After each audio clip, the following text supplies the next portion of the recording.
Well, here we go. The grand finale for FM23's head coach is our first Champions League final as a manager. We've wrapped up one trophy with Dortmund. We've managed to have a period of success. But are we going to finish the series in the ultimate fashion?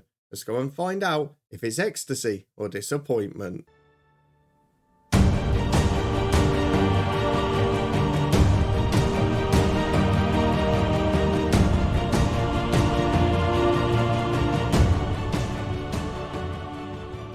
Yes, hello and welcome along to part 146 of the head coach with me, Daniel. It is the final regular episode of this series and it is our final game as a manager in this career. We are back after narrowly beating Bayern Munich to the Bundesliga title, thanks to our bottle job and theirs at the last day of the season.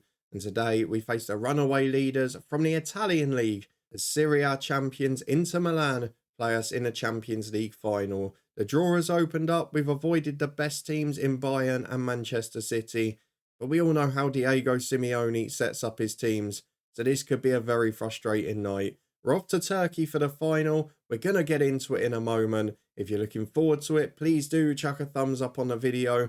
The previous meeting section is not looking particularly pleasant, is it? 3 defeats and 2 draws in the last 5. Maybe we can draw and win on penalties, who knows? We've got big decisions to make. We've got to focus on who's going to deliver on the big stage. We got an eye-opener against Bayer Leverkusen as to who wouldn't, and hopefully the decisions I've made off the back of that will be right. We're looking forward to that one, but for now, just 2 weeks after winning the Bundesliga title, our first league title since Bromley in the National League in England, we have come back for a big one. And Inter Milan have not had the easiest 2 weeks. As we mentioned at the end of the last episode, they have played 3 games in that time. Okay, they've not had the greatest of results, but they've been able to rotate. They've been playing reserve players. I mean, the Genoa game, they played a bunch of kids. It was ridiculous, really. But that's what you get for winning the league early, and they've managed to do that successfully. We should also probably be wary that they are officially the Bundesliga slayers this season. They beat Bayern Munich in a quarter-final over 2 legs. They beat Borussia Mönchengladbach in a semi-final over 2 legs. And they did both of those pretty comfortably, if we're being honest. They also beat Hertha Berlin in a league phase. They are a side that have played German opposition a lot this year, and they have beaten them every single time. So this is going to be difficult. They've got a brilliant squad. We'll go and have a quick look at them before we get into it, just so we can see the stars we're up against. You can see they were playing a few kids in last week's game, but if we get up to the star players of this team, their centre forward is a Chinese striker on 375 grand a week. And I don't know about you, I think he's pretty good. A model professional, a player who is brilliant off the right wing or up front, a player who is basically exceptional at everything. That boy is a proper finisher. He's got all of the qualities in behind, all of the quality technically and mentally, and he's also 6'1" and physically brilliant. Annoyingly, looking from a distillery point of view, one of their best players is actually a Northern Irishman. Pat Graham on 130 grand a week. Where's this standard of player in a distillery save? We could have done with a Pat Graham. He came through at Manchester City. Not been happening in that save though, has it? Always the way in FM, isn't it? They've got star players everywhere, but I guess one I should pick out as well is Achille Ernst at left back. He is the man that our director of football tried to sign at the start of January. Of course, he chose to go to Inter Milan instead, and in the end we ended up with Scal. But now we're coming up against him, and I would imagine as one of the best wonder kids in the world he's going to start. And have a look at who they've got a centre-half, because we have to finish with a familiar name, don't we? Look at the man playing at centre-half, Laug Hervenhoff, who was signed from Manchester United in the summer after we left. Oh my word, they have got quality everywhere. And he's only a squad player there, not playing every single game. That is a big difference maker. Where did Manchester United finish out of curiosity? 7th, and Arne Slot was sacked. That shows you how good a job we were doing. We might not have won the league. We might not have been able to get right to the top of English football. But in the circumstances, we did a brilliant job. And by the looks of it, we got out at the right time because they didn't sign much this season. They were letting players go galore. So very interesting that we're coming up against a strong Inter Milan side. Manchester United failed without us. But this is not important today, is it? We are coming up against Inter Milan, and we have got to put all of our attention into that. There will be a new champion in the Champions League from recent seasons It's basically been shared between City and Bayern for 10 years now. Before that, it was Liverpool, PSG contributing as well. Inter have not won this since the Jose Mourinho year in 2010. And for Borussia Dortmund, it's been even longer, 1997, the only victory. So let's go and get through the tactical meeting, see what we've got in this one. Of course, we've got to close down Muyang. Does not look like Hervenhoff has even got a start. That's how good this Inter Milan team is. Klosterman on the left I recognise as well. He's a very good player. This is going to be tricky. A very even game, but we have got everyone fit bar Kelvin Santos, who will be on the bench today despite struggling a little. But this is the 11 I would have picked if I'd had the option, and I've been able to do so. The change really that stands out from the Leverkusen game in the last episode is that I've had to take Steinker out. We all saw how he played under pressure in that game. It was borderline farcical. I would have taken Joaquin out as well, but I don't really have that replacement for him. But Aubert is back. He'll come in at right back. And he's a good player. He was probably going to be first choice at the start of the year. We had those big moments with Steinker. He was very good early on. Aubert couldn't stay fit and he became first choice. But Aubert is a senior international for Italy. He's a very good footballer. We trust him on a big occasion. This is the team we've gone for in full. I'm sure it won't surprise you too much. We've got Elijah Smith in goal, Van der Pluim and Aubert are fullbacks with Merville and Lapo in the middle, Znaiba and Wacky in the midfield too, Brewerton ahead of them, and then Mulder and Koomson off Canales up front. 50 goals for the season, but it has been drying up over the last couple of months. He was on about 27 before Christmas, and despite playing more games since, he's not really added a huge amount. He's had little injury problems towards the end of the year as well, so it's just about keeping him fit and hopefully getting him an early goal to boost his confidence. We've got 12 changes available, and 2 of them are from the youth team in Kotha and Jarno. They're the 2 that have been there most this year, but they're probably not going to get a run out here, are they? Unless we're 5 or 6-0 up. So this is the team. Let's go and get into it. We'll probably drop to balance for the first half. Just see the pattern of the game. We want to make it cagey. I'm famous for making finals boring, aren't I? So let's go and submit the team for the Champions League final. Our final one in charge of this head coach series. It's been one hell of a ride, stuck in Wales for 3 years, not being able to progress, then being in non-league and not having a full squad at the start of the season, to the trouble with John Murtough, Man United, stints at Ipswich and Crystal Palace, and now it comes to this. Just to give you a bit of an indicator of how weak Inter went last week, they have made 8 changes for this game. Outdrop all of the youngsters. Out goes Hervenhoff and Ernst, 2 players we expected to play today. And if they've got a left back and centre half better than them, then they've got a better defence than us, I'm afraid. Let's go and get through the dressing room. Into the first half we go.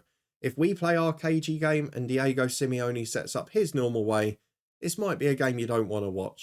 We're 10 minutes on the clock and we're back as a long ball works its way down the right for Dortmund, but it's cleared away by the Inter keeper. They're playing out from the back. Does not look like the normal Simeone way. Maybe he's progressed and got more attacking during his later years as a manager. Van der Pluim, oh God. I mean, Inter are playing great football there. Muyang is their best player by a country mile. Van der Pluim is our best defender by a way. And there he's made a criminal error. And if you look at the stats at the start of this game, Inter have done nothing else. And we've gifted them a goal. It is something that I remain critical of with this team.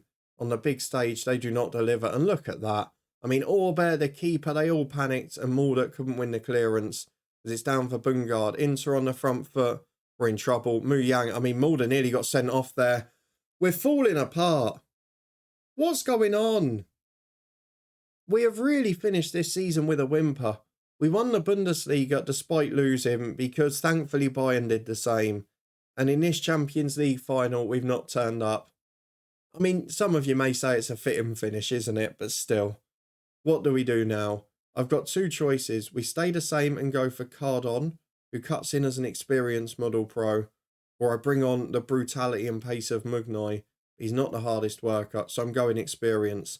Cardon is on off the right-hand side. We're 2 down with 20 minutes gone. I've gone back to positive. We've got to get on the front foot. But we're just not getting a response. And look at the morale. I mean, there's no heart, there's no spirit, and there's no big game mentality. As it's cleared downfield, Merville gets there.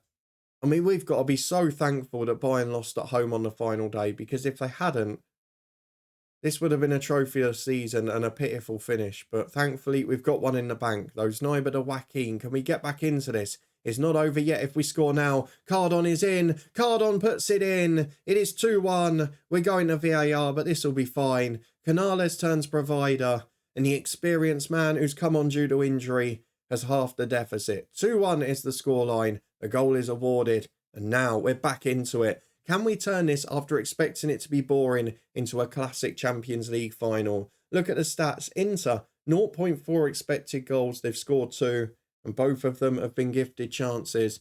But we are back in the game. Look at that screen. Check-in decision, goal awarded.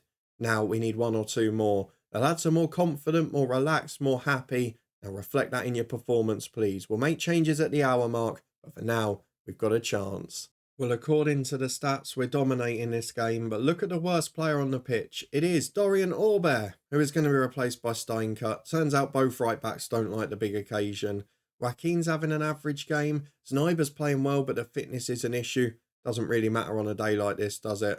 I'm going to make that change for now, and then we'll gamble on 3 at around the 70-75 minute mark, because we are actually the better team here. As Joaquin nicks it for Canales over halfway. We got 6 streaming forward as Cardon takes on his man. He's been brilliant off the bench. Into Canales, back to Joaquin.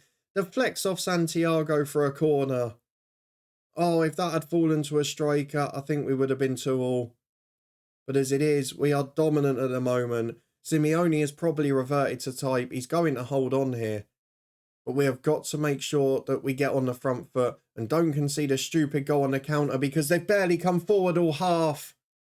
And we've gifted them a goal from the one chance they've had. The Northern Irishman Pat Graham makes it even worse based on what our other save is. And Mu Yang, to be fair, has torn us apart here. We're going to get the subs on for the remainder. I mean, the defence has been poor, and we know that that is our weakness. Brewerton is going to be replaced by Mugnite. Cardon will go in the middle. And I'm going to take off Mulder for Olaizola.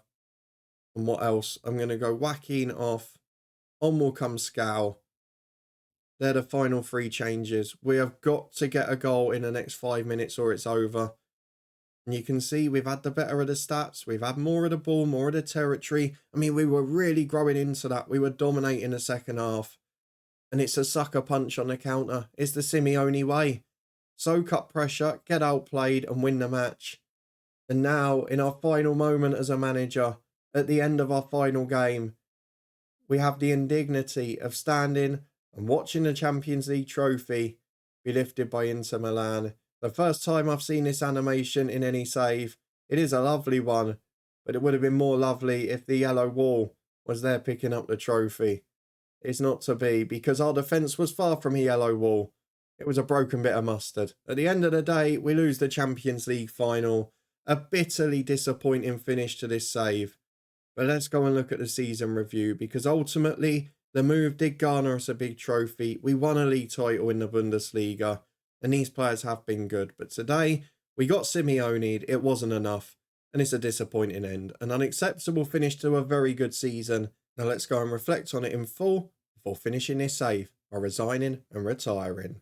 Well, another injury in a big game defeat. The mentality just wasn't there, and you're not recovering from that start in a Champions League final. To be fair, it was in Turkey. Maybe we could have recovered, but it wasn't to be. The third goal, the sucker punch, loads of money into the club. I think we can see why Inter are dominating Italian football. And a Chinese striker might be the best player in the world. That is some story in itself. The biggest underachievers were Manchester City, as when they and Bayern went out in the quarters, we thought it might be our year. What are Ross County doing in the group stages? Hello, some interesting moments there. But let's go and get through to the season review. I'm so upset about that. And right backs cost us. What a disappointment. Well, here is our final season review as a manager, and thankfully it does have a trophy to it. And to be fair, given the years of struggle at United and we see what happened this season, the last few years have been successful. We've had a trophy in every single one. And to get a league title in competition directly with one of Europe's best sides in our final season, in one of the big leagues, it does make it worthwhile. I'm still struggling to get over the disappointment of the Champions League at the minute. The new arrivals, well, to be fair, we can't really blame the director of football here, can we? Maybe in terms of mentality, a few of them aren't up to scratch, but if you look at the signings, we've got a wonder kid for the future, a 21-year-old in Brewerton who's going to be brilliant, your Hanson Mulder. I mean, look at the general age of the players coming in. Look at the ability they've got.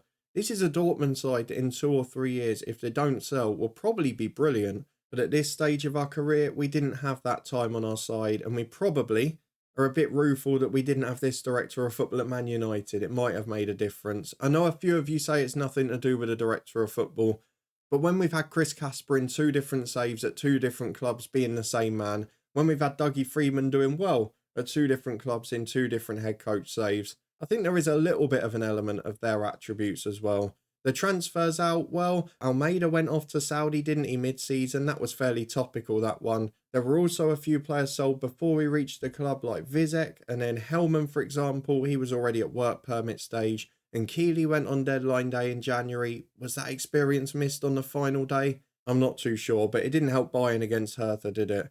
The loans out, there's a few good players coming back. Just a shame, again, Marcel Kraus would have been a big player if he wasn't loaned out. Not the perfect summer, but you've got to be fair, the director of football did well, and it led to this, which was, well, a very good season. To be fair, us and Bayern have both got outstanding point totals, but for us, those draws instead of defeats were crucial. That 1-0 win against Bayern on the penultimate day at home ended up winning us the league. We lost on the final day at Leverkusen, they lost at home to Hertha Berlin, and it is worth noting as well that those results got Bayer Leverkusen Champions League football and Hertha Berlin European football. A big crowd in for most of the season, 78,000 the average. And to be fair, in the Champions League, we weren't bad. But when we came up against the big sides away from home, we really did struggle. We lost away at City, away at Barcelona, away at Juve, and away at Inter Milan. And in fact, actually, we just struggled a bit against Italian sides, didn't we? Only Roma and Napoli beaten, but Roma was at home. The big disappointment for me probably was the German Cup, because we got Bayern in that second round tie. So unfortunate to draw them so early. And again, we were 1-0 up with 20 minutes to go and just threw the game away. So not the perfect start to the season, but we grew into it and we did get a big trophy, which I guess is something we've got to reflect positively on. Goal of the season and the biggest win both came on the opening day. An 11-0 win against a regional side as Neubert scored a great free kick.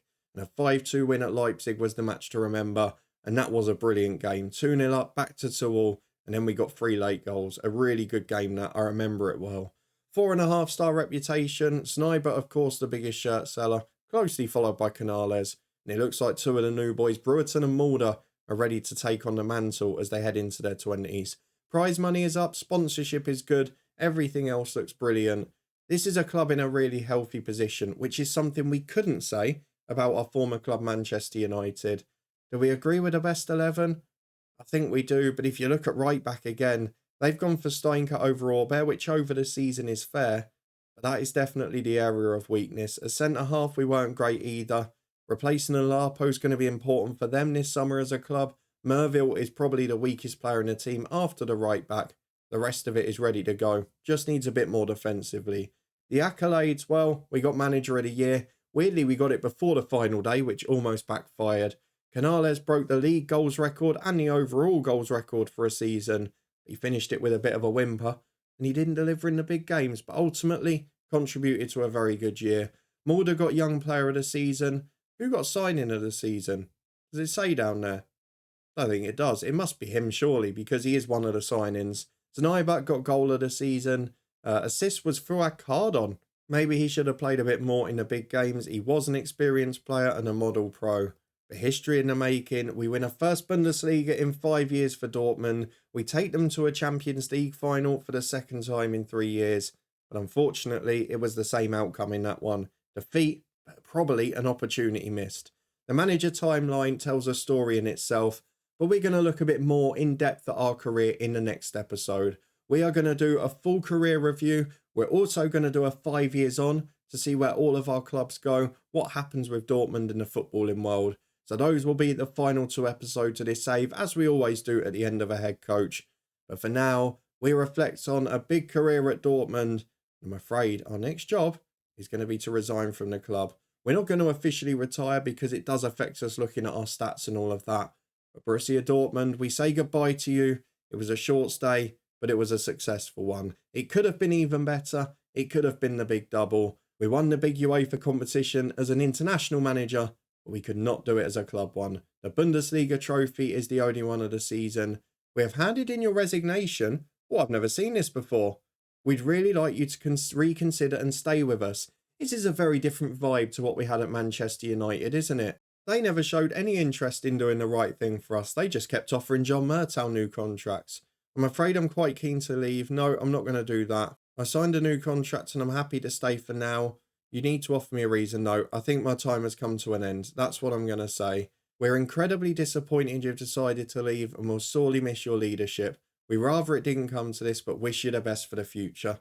Do you know what? What a classy club. Doing things properly. We did a good job for them, but they're going on to bigger and better things and they do not need us to do it. They are a massive side. They will continue to do well. We'll have a look at how they get on in the next 5 years in a couple of episodes' time. But we will be back for a full career review, looking at all of our clubs, all of our successes, and some of our failures as well next time. If you're looking forward to that and you did enjoy, what a disappointing finish in the end. And please do put a thumbs up on the video. Let me know in the comments what you thought of the final and our year overall at Dortmund. And where do you think they'll be in 5 years? Do you think they'll push on with those young players? Or will there be a mass exodus from the club? We'll wait and see which it is. If you want to stay up to date and find out, as well as see what our new save is going to be in about a week's time, then please do subscribe and turn that notification bell on. The Build a Nation save continues, but we're going to have a new series rotating with it. I'm quite looking forward to it. I hope you are as well. For now though, there are links to that Build a Nation save in the eye above, as well as the football podcast where we're flying through new season predictions. Please do come and check them out and have your say if you're a football fan. We've also got new content and regular streams on Twitch because F1 Manager 2023 has just come out and we are going to be playing that regularly. So hopefully you'll find and like all of that stuff. There's any other links in the description below if you need them. And we will be back in a couple of days' time to have a full look at our career and see just how much we achieved in this year's head coach. I'll see you there.